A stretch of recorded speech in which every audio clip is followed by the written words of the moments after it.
કરીએ રાજ્યના અલગ અલગ ડેમમાં કે આખરે ક્યાં કેટલા ડેમ છલકાયા છે ધોધમાર વરસાદને કારણે।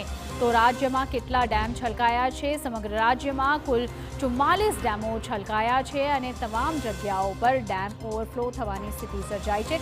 દક્ષિણ ગુજરાતના 3 ડેમ છલોછલ ભરાઈ ગયા છે અને આ સાથે જ કચ્છના 6 ડેમમાં ભરપૂર પાણીની આવક જોવા મળી છે। સૌરાષ્ટ્રના 35 ડેમો સંપૂર્ણપણે છલકાયા છે। તો ધોધમાર વરસાદને કારણે આ સ્થિતિ જોવા મળી રહી છે। 90%થી વધુ ભરાયેલા કુલ 49 ડેમ હાઈ એલર્ટ પર છે અને ડેમ તમામ જગ્યાઓ પર રાજ્યમાં ઓવરફ્લો થઈ રહ્યા છે। 80થી 90% ભરાયેલા 9 ડેમમાં એલર્ટ જાહેર કરવામાં આવ્યું છે। તો હાલ જેટલી સપાટી છે તે સપાટી સુધી પાણી પહોંચી ગયું છે અને ખાસ કરીને 70થી 80% ભરાયેલા 10 ડેમમાં વોર્નિંગ જાહેર કરવામાં આવી છે।